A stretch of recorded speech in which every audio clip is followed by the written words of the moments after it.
What's up YouTube? Welcome back to my dumb channel. I'm just an average dad. If you've ever wanted a neatly trimmed hedge inside your house, you're in luck. I'm gonna show you how I took this blank wall and turned it into this accent wall. Let's get to it.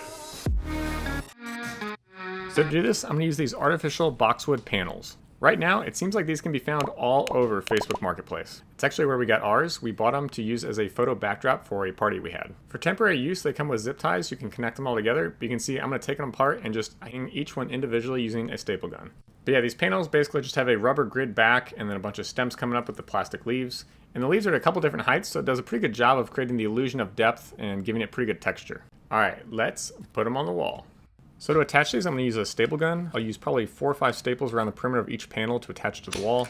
Now, yes, it would be annoying to take this down if we ever wanted to change the look of the room, but my goal is to just move before my wife wants to do that. So, fingers crossed. It's a bold strategy, Cotton. Let's see if it pays off for him.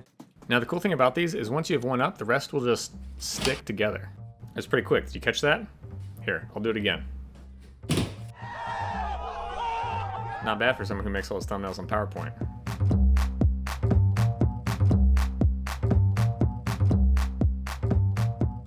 So I mentioned we originally bought these off Marketplace for a photo backdrop. So now I figured out I need like 6 or 7 more panels to finish this wall. So no problem, just order them on Amazon, right? Wrong you would be. But before we get to that, I'd like to tell you about the sponsor of today's video.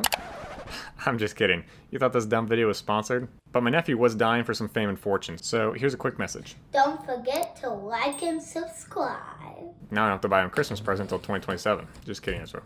Oh my gosh, these things are everywhere. I thought the exterminator got rid of all of them. So, ordered more panels, got them in, and there's an issue.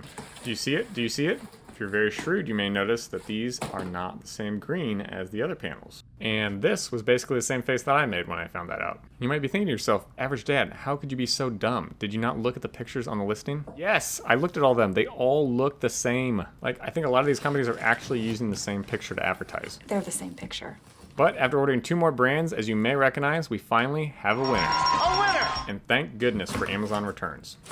So if you by chance find yourself trying to match Amazon and Marketplace panels, or just want to see an actual comparison of some of these brands, here are the 3 that we ended up having at one point in time, and the links are, you guessed it, in the description. Armed with the materials to finish the project, I can trim the second to last bottom piece, and then I'll have to trim each panel in the last column.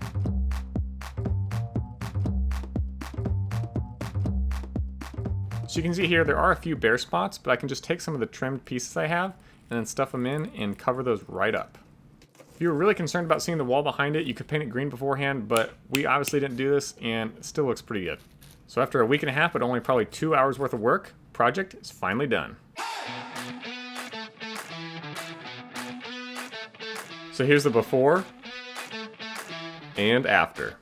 For costs, our wall was only 76 square feet. On Amazon, the average for these panels is about $3 per square foot, but since we bought some on Marketplace, our average was $1.65, bringing the total to about $125 for the wall.